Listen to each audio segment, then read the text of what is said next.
Thank you very much, dear BDE, dear audience, CEOs and industry representatives. It's a great pleasure to be here today with you in this afternoon and speaking on the importance of tech sovereignty, which is the central focus on this year's conference. When I came into my role as Executive Vice President of the European Commission, one of my main missions was to secure Europe's technological sovereignty. However, it is important to define what technological sovereignty really means for our continent. We already heard that because some critical voices, they have stated that technological sovereignty pushes for protectionism, and this is, however, not the way to go when we speak about tech sovereignty. Our European way to tech sovereignty requires us to remain grounded in openness, partnership, and fair competition. Tech sovereignty means being able to choose. Europe wants to be in the position to make our own choices, avoiding dependence on single dominant suppliers, especially from third countries who can weaponize these strategic dependencies at any point. Esteemed guests, politicians, industry leaders, in today's world, we see that tech is really power. As innovation shapes the future, Europe must be at the forefront of it. As the Draghi report already showed, we are still too dependent on non-EU providers from over 80% of our digital products, services, and infrastructure. And this is why, in June, we developed a new approach in the way we navigate our tech policy and our innovation ecosystems of the future by proposing the tech sovereignty package. This package is a very crucial step to position ourselves now to step up for the future of digital technologies. We know that Europe is having everything it takes. We have talents, we have our industrial base, we have our internal markets, and we have savings that can be channeled into productive investments. The time to act and bring this together is now. The package has three fundamental objectives. First, to transform our economy and accelerate the adoption of new technologies and AI. Second, to reinforce the resilience of our supply chains, both by increasing our own capacities and technological independence, but also by diversifying for better technological independence. And third, to promote the European way for the tech sovereignty. And this will be achieved through three crucial elements in this tech sovereignty package. We had there our CHIPS Act 2.0, the Cloud and AI Development Act, and an EU open source strategy. Let's start with chips. They are a very essential component of all our digital products nowadays. And in fact, the third most traded commodity in the world after automotive and oil. So chips, they are very important topic for us. We have to build our own capacity here. We made already great progress with the first CHIPS Act, but the landscape has now shifted. We need to be ready to take our share of the AI-related chip market. Because AI-related components, they are predicted to make up over 70% of the total semiconductor market so soon as 2030. So in 5 years' time, 70% of the value of the chips market will be AI-related. So it's super important that we are now boosting our own capacity to design and also manufacture AI chips in Europe.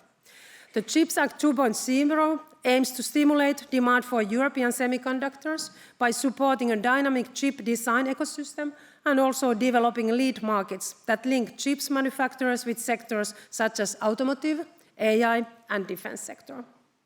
At the same time, it will also enhance Europe's competitiveness by improving investment conditions, including reducing permitting times to 12 months.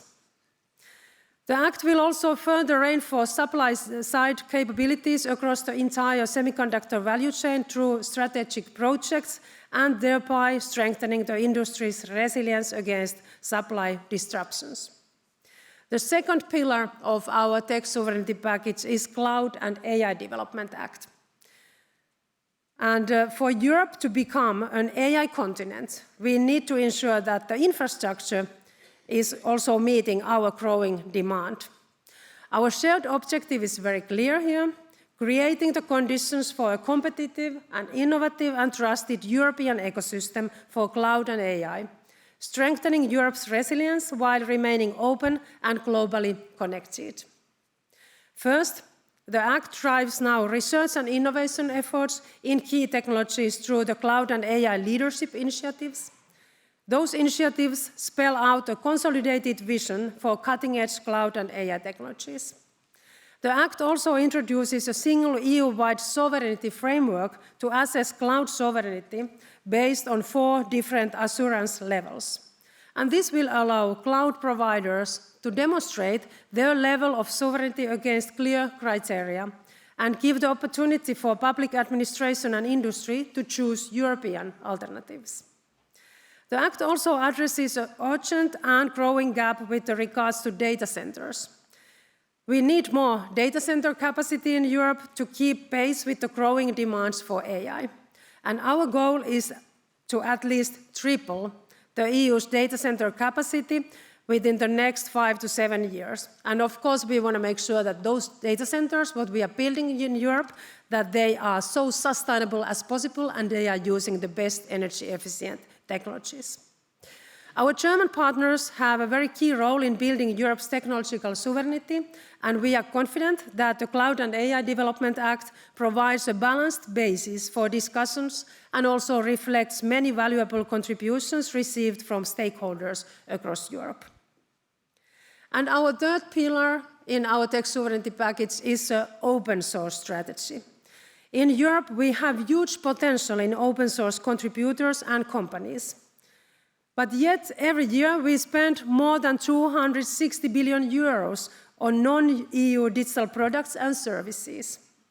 And this is the objective of EU's open source strategy, what we want to do with it, to develop really European solutions. And in doing so, it will also strengthen the autonomy for users, companies, and public administrations. So we clearly see that by more strategically using our open source solutions, we can really give a great boost for European homegrown technologies. All the initiatives I just presented, of course, they will require significant investments to become a reality. However, while our global competitors, they are now pouring massive amounts of cash into the sector, Europe is facing a critical investment gap. Just the initiatives in the package entail investment needs estimated up to 450 billion euros in the next 10 years. And this cannot be covered by public finances alone. We urgently need also private capital to step up and fund our largest, most strategic projects. And we need public money to be better used in order to crowd in private investments.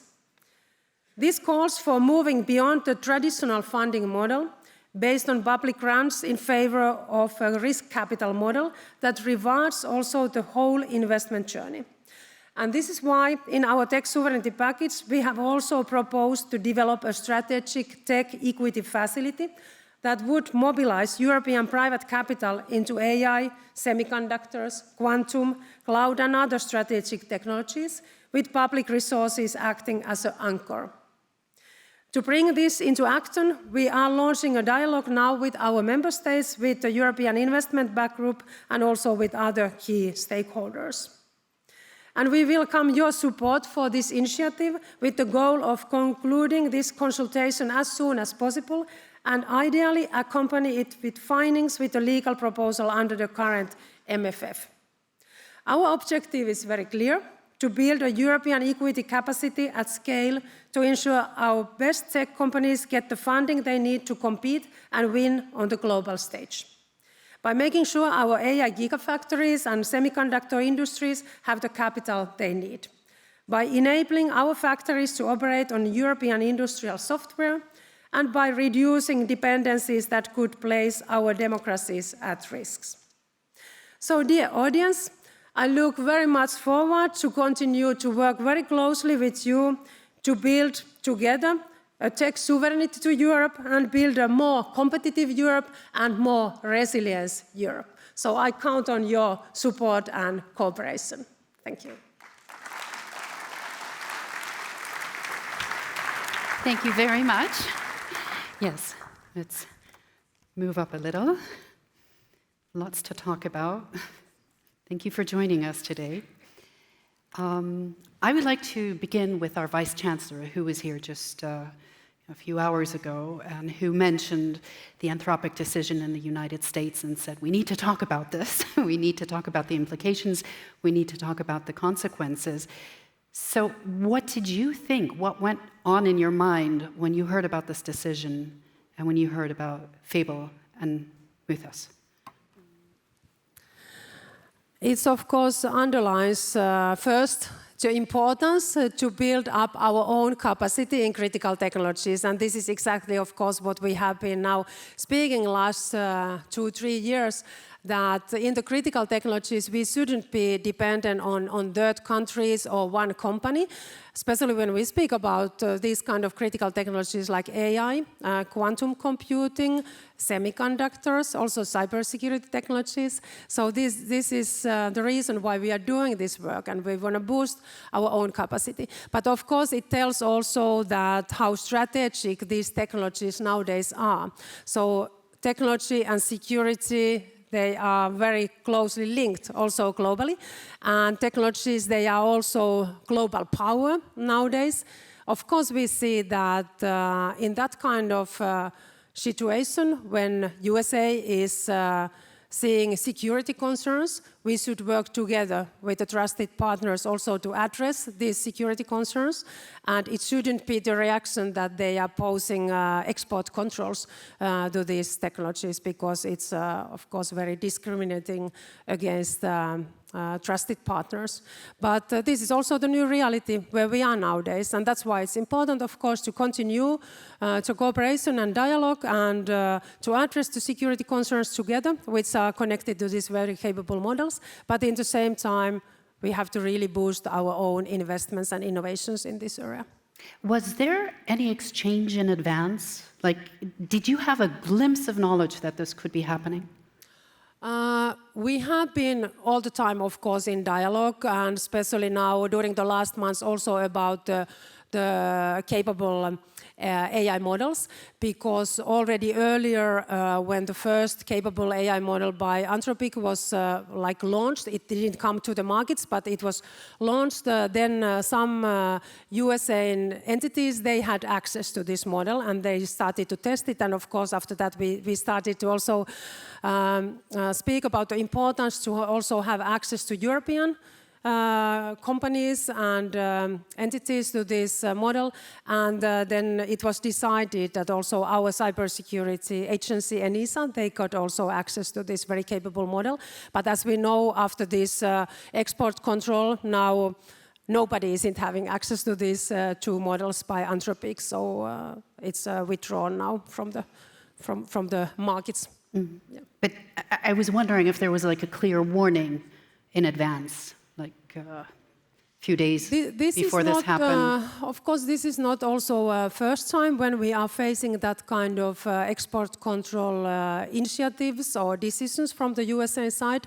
Already when I started 1.5 years ago, it was during the Biden administration that they were also posing export control to AI chips. Also for some European countries, but this decision was then withdrawn by current Trump administration. But we have also seen, of course, that kind of developments already earlier, export controls which are targeting some key technologies. So this is the new reality now also globally where we are, and that's why in our tech sovereignty package we are also very much underlining that we have to invest to our own capacity, but in the same time we have to work very closely with our partners globally, because it's not realistic that we are able to do everything by our own, and it's not even needed. But we have to have also resilience in our supply chains, because many of those technologies, for example, when we speak about chips, the value chains, they are very, very global and very vulnerable as well. Can the US still be a trusted partner after what happened in the tech ecosystem?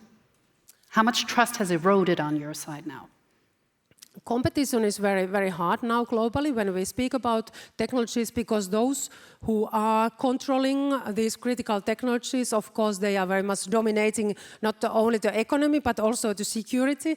And tech power is also geopolitical power. And that's why it's important that we are building up our own capacity also in Europe. And in the same time, we want to, of course, work together with our partners, but we don't want to have risky dependencies. So it's very important also now to look at what are that kind of very sensitive areas of our economy, security, where we have to be able always to operate by our own, where we have to be able to control the technologies always. And that is why, for example, we proposed in our tech sovereignty package that in cloud services, it's very important now that the governments are doing risk assessment, and especially when it comes to very critical areas, defense, internal, external security, law enforcement, that very high level of cloud sovereignty is met in those services, that we are able to control those services always, and nobody isn't having that kind of kill switch possibility to our critical services. But when will the EU be in the position, and I think this is a question for the industry as well, because you can't go it alone, you need the industry to innovate and to scale up and to bring products to the market. When do you feel that Europe will not be too dependent any longer on the US and on China? Currently, the situation is that 80% of European technologies is coming outside of Europe. And it, of course, clearly tells also that it's not happening like overnight, that we are changing something to totally sovereign in the way, or we are like producing everything by ourselves. But that's why it's important now to look sector by sector, for the industry, for own services, for the governments also, that what are the critical fields and what kind of dependencies there is, and is there alternatives, is there plan B if something happens in the global supply chains. And of course, world has changed, because the last years, last decades, Europe has been always very open for global investments, global businesses. We are still. But in the same time, we see that now these very global supply chains, what we have been building for decades, these dependencies, they can be also weaponized against us. And that's why we have to be always in the position that we can choose ourselves, that with who and how we are operating, that we are not dependent on one solution because we don't have any alternative. I have to ask you here, because I was actually asking about the time frame, because we need a realistic discussion, a realistic exchange, especially if companies want to plan. Let's take the Taiwan conflict, for example. How do they prepare? When can Europe realistically be sovereign in the tech area? And not just talking about innovation, access to talent, but also access to raw materials, for example, from China. We have also other critical dependencies, and during last year we were discussing a lot about security and defense part. And there we have the timeline that in 2030, Europe should be ready when it comes to defense, because we know that there we have been also very dependent, many countries, of USA support. And now all member states are heavily investing to defense. And I see also that it's giving now great boost for our technologies, because many of these critical technologies, they are going hand in hand with our defense investments. And we have also made a recommendation as a Commission, because defense spending, of course, is something that is competence of member states. They decide how they are spending, to where they are investing in defense. But we have made a recommendation that 10% of the defense investments should be allocated to critical technologies, like to AI, quantum, cybersecurity, space technologies, semiconductors, because it's also, of course, boosting very much of our competitiveness of our defense industry, and it means also better capabilities for us. But I see also that this is a quite realistic timeline also with our technologies, that by 2030 we should be dramatically in better situation than we are now, because now we are doing risk assessments in different sectors, and to be sure that in 2030 we have our own capacity, and also we have better resilience in our supply chains. But it's not, of course, all the fields are not so critical, but now we have to go sector by sector. So how do you do this risk assessment? And how do you balance the need for collaboration and cooperation and the need for protection? Like, what's an area you would not like to work with together with regards to China and also the US? What's a no-go in future? We have to, of course, always look the risks related to this specific sector. For example, we have also proposed a new cybersecurity regulation in January, and there we were also proposing that now in all critical infrastructures we will also do risk assessment. So our critical fields, there's 18 different fields like energy, water, transport, healthcare. We were proposing that we are doing risk assessment with each sector, and we are looking what kind of cybersecurity risks there is, what kind of risky components there is.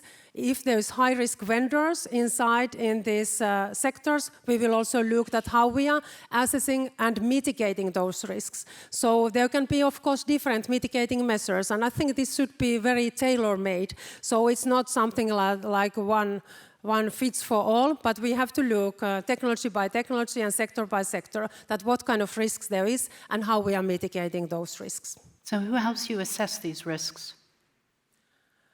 With this cybersecurity, we are proposing that we are doing it in the European level, together with our member states, that we have one European approach when it comes to cybersecurity.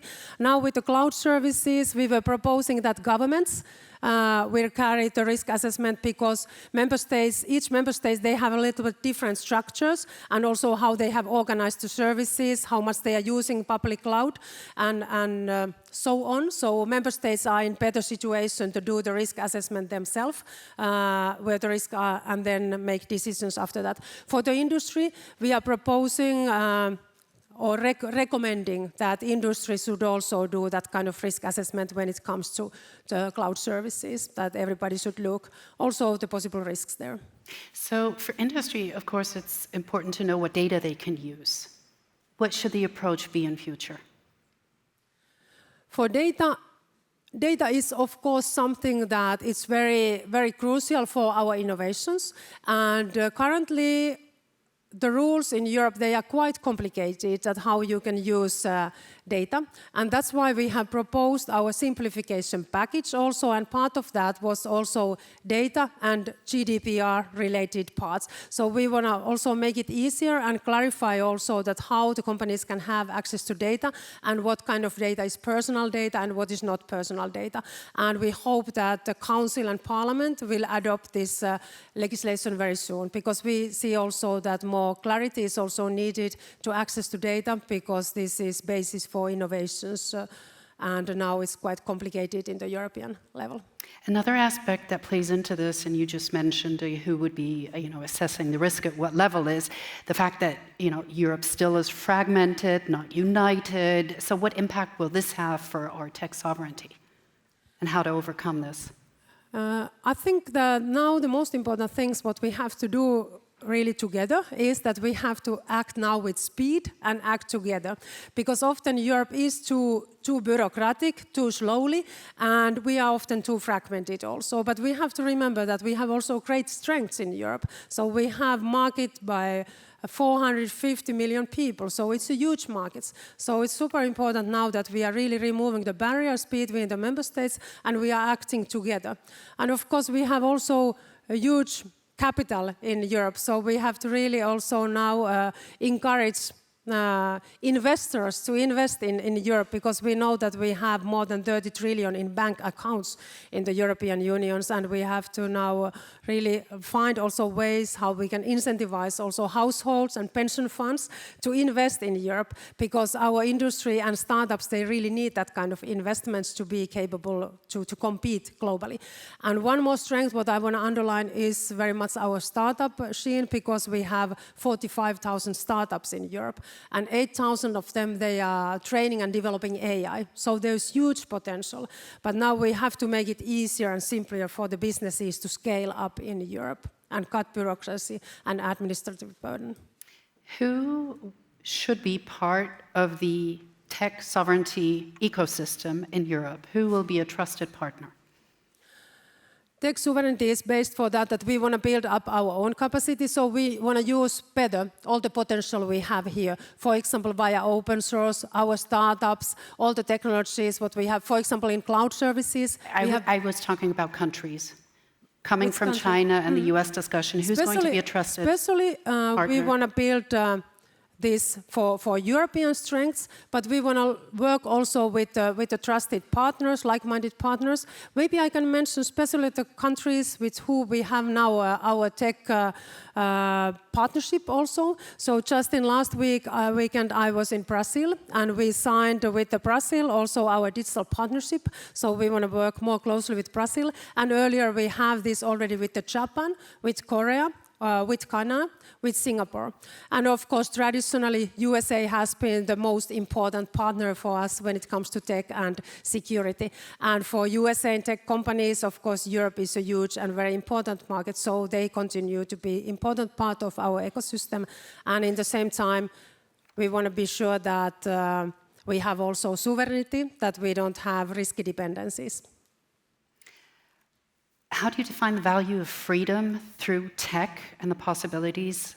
Last question, because we had a discussion this morning about the importance of freedom and that we need to protect freedom. It's not granted. What role does technology play?